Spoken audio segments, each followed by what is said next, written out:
मैं एक ट्रेनर हूं, मैं एक कोच हूं, ठीक है। और आपके पास दो अपॉर्चुनिटीज है। अब यहां पर आपकी सेल्फ बिलीव ज्यादा काम आएगी, आपको अपने पे कितनी भरोसा है वो काम आएगी। इसकी कोई सॉल्यूशन नहीं।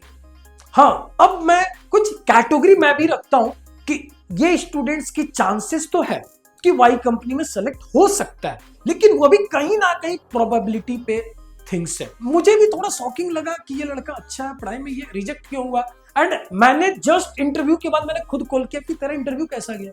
तो उसकी आवाज से मैं समझ गया कि यार ये बंदा सही तो नहीं है, वो खांस रहा है, जुकाम है, ठीक है। तो डेफिनेटली इस केस में चांसेस हाई है इंटरव्यू में आउट होने की।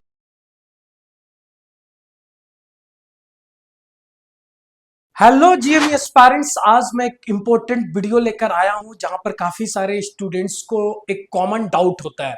अब ये डाउट सिलेक्शन से पहले की नहीं है, ये डाउट सिलेक्शन के बाद है कि सर मुझे कंपनी ज्वाइन करनी चाहिए या नहीं करनी चाहिए। सर मैं एक्स कंपनी में मैं सेलेक्ट हुआ हूं, सर मेरी वाई कंपनी की भी इंटरव्यू है, सर 1 वीक के बाद इंटरव्यू है, but within 1 week X company की डॉक्यूमेंटेशन करनी है, original documentation, certificate, payment complete करनी है जो नॉन रिफंडेबल है। सर क्या करना चाहिए? सर मुझे क्या वाई कंपनी की इंटरव्यू के लिए अपीयर होनी चाहिए? एंड सच बताऊं तो एसएमबीडी मरीन एकेडमी में ऐसे एक नहीं, दो नहीं, तीन नहीं, चार नहीं, छह छह सात सात केसेस है सिर्फ फर्स्ट बैच में। मतलब आप ये देखो, यहां पर दो बातें देखने को है कि एक स्टूडेंट ऐसा है जो बिल्कुल जीरो है, 2 महीने पहले बिल्कुल जीरो है, उसको कुछ नहीं आ रहा है। इवन जब मैं क्लासरूम में पढ़ाता हूं ना, तो मैं जीरो एक्सपेक्टेशंस के जाता हूं एंड वहां पर अपनी एंड स्टूडेंट्स के बीच में एक्सपेक्टेशंस बिल्डअप करता हूं।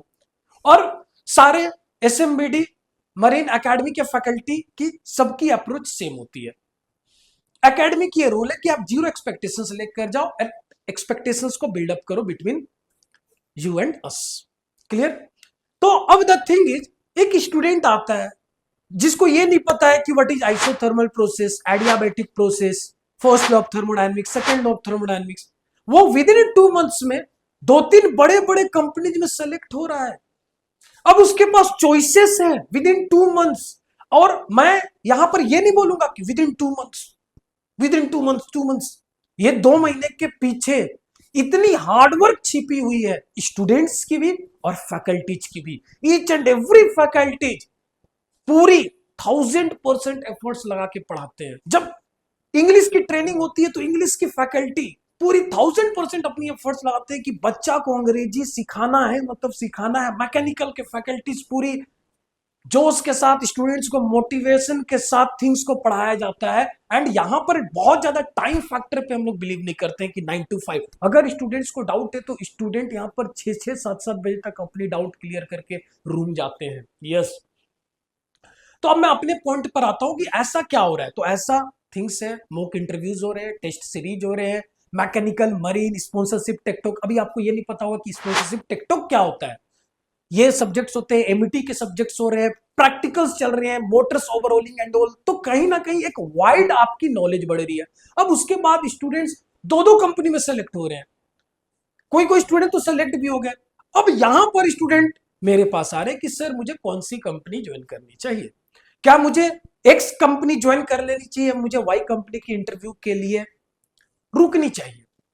तो मैं हर स्टूडेंट्स को यही बोलना चाहूंगा, योर सेल्फ बिलीव। मैं एक ट्रेनर हूं, मैं एक कोच हूं, ठीक है। और आपके पास दो अपॉर्चुनिटीज है। अब यहां पर आपकी सेल्फ बिलीव ज्यादा काम आएगी, आपको अपने पे कितनी भरोसा है वो काम आएगी। इसकी कोई सॉल्यूशन नहीं है। हाँ, अब मैं कुछ कैटेगरी मैं भी रखता हूं कि ये स्टूडेंट्स की चांसेस तो है कि वाई कंपनी में सेलेक्ट हो सकता है, लेकिन वो भी कहीं ना कहीं प्रोबेबिलिटी पे थिंग्स है। क्यों प्रोबेबिलिटी पे थिंग्स है? क्योंकि कहीं ना कहीं 10-20% लक भी एक इंपॉर्टेंट रोल प्ले करती है सक्सेस के लिए। और इस पे मैं बिलीव करता हूं। एंड मुझे ये नहीं पता कि आप लोग कितना बिलीव करते हो, लेकिन मैं 100% इस पे बिलीव करता हूं।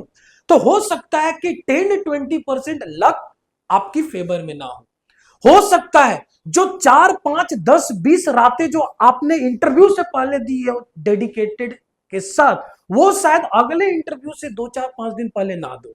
रीजंस बहुत हो सकते हैं, फैमिली में इमरजेंसी आ गई, और भी रीजंस हो सकते हैं, आपकी खुद की तबीयत खराब हो गई, रीजंस तो काफी हो सकते हैं, या ड्यूरिंग इंटरव्यू टाइम आपकी तबीयत खराब होगी। एक मेरे साथ इंटर्न कर रहा था, चलो मैं एक स्टोरी बताता हूं। मेरे साथ एक स्टूडेंट इंटर्न कर रहा था, ऑनलाइन कोर्सेज जहां बनती है। अब वहां पर उसकी एक बड़ी कंपनी की इंटरव्यू थी, मतलब वो इतनी बड़ी कंपनी है कि मैं कहीं ना कहीं बोल सकता हूँ वो मास रिक्रूटर है, ड्रीम है बच्चों की उस कंपनी में जाने की, एंड वो काफी अच्छा स्टूडेंट है। लेकिन जब वो इंटरव्यू दे रहा था, उस कंपनी का नाम है एंग्लो, एंड वो एंग्लो से रिजेक्ट होता है। तो मुझे भी थोड़ा शॉकिंग लगा कि ये लड़का अच्छा है पढ़ाई में, ये रिजेक्ट क्यों हुआ। एंड मैंने जस्ट इंटरव्यू के बाद मैंने खुद कॉल किया कि तेरा इंटरव्यू कैसा गया। तो उसकी आवाज से मैं समझ गया कि यार ये बंदा सही तो नहीं है, वो खांस रहा है, जुकाम है, ठीक है। तो डेफिनेटली इस केस में चांसेस हाई है इंटरव्यू में आउट होने की। जुकाम में ऑलरेडी पैनिक रहती है, इंटरव्यू क्वेश्चन पे क्वेश्चन पूछ रहा, और ज्यादा पैनिक हो गया, जो थिंग्स पता था वो भी भूल गया। और एट द एंड वो सिनर्जी जैसे टफेस्ट एग्जाम्स को क्रैक किया, इंटरव्यू को क्रैक कर अभी सिनर्जी में स्पॉन्सर्ड है। तो एक मैंने अपनी मीन्स देखा हुआ मैं स्टोरी शेयर कर रहा हूं। तो कहीं ना कहीं आपकी सेल्फ बिलीव यहां काम आएगी। अगर सेकेंड रिस्क ले रहे हो तो मेहनत दुगनी करो, हेल्थ पे ज्यादा ध्यान दो, ध्यान रहे कि कोई उस वक्त घटना ना घटे जहां पर आपको अपने प्लेस से उठकर कहीं बाहर जाना पड़े, फ्रेंडशिप्स कम रखो, सिंपल थिंग्स है। और सेल्फ बिलीफ सबसे इंपॉर्टेंट रोल प्ले करता है। तो मैं यही स्टूडेंट्स को बोलूंगा कि आपकी यहां पर खुद पे ट्रस्ट पे आप भरोसा करें, खुद को एनालाइज करें, एंड अपनी फैमिली बैकग्राउंड को भी एक बार जरूर देखो। मैं इस पे बहुत ज्यादा बातें करता हूं कि आपकी फाइनेंशियल स्टेबिलिटी कैसी है, इस पे भी जरूर एक बार ध्यान दीजिए, ठीक है। तो इन फैक्टर्स को आपको ध्यान देना। अगर आप एसएमबीडी मरीन एकेडमी ज्वाइन करोगे तो डेफिनेटली आपके लाइफ में बड़ी बड़ी चेंजेस आएगी। यहाँ के स्टूडेंट्स की एक ही फीडबैक है कि लाइफ की सबसे बेहतरीन डिसीजन थी कि मैंने एसएमबीडी मरीन एकेडमी ज्वाइन किया। आप जीएमई एस्पायरेंट्स हो तो आज ही हमारी टीम को कांटेक्ट करें, नीचे दिए गए नंबर पे आप कांटेक्ट कर सकते हैं। हमारी टीम आपको गाइडेंस प्रोवाइड करेगी। सिर्फ 1.5 से 2 महीने में ही हम लोगों ने 23 बच्चों की सिलेक्शन दिलवाई है डिफरेंट डिफरेंट बड़े बड़े कंपनीज में। So what you are waiting for, आज ही टीम को कांटेक्ट करें, एंड आप आज ही अप्लाई करें। इंतजार ना करें कि 10 फेलियर होंगी, 4 फेलियर्स होगी, तब आफ्टर 1 और 2 ईयर्स के बाद एसएमबीडी मरीन एकेडमी ज्वाइन करूंगा। आज फी कम है, ठीक है। आज कहीं ना कहीं आप पर पूरी फोकस्ड बनी हुई है, फोकस कल भी रहेगी, लेकिन एक अभी मिनिमम है, ओनली 30 स्टूडेंट्स की कैपेसिटी रहती है बैच की। तो कहीं ना कहीं वहां पर बेटर तरीके से आप इंटरेक्ट कर पाओगे, ठीक है। तो आज ही इस कोर्स के लिए अप्लाई करें एंड अपनी ड्रीम को पूरी करें। Thank you.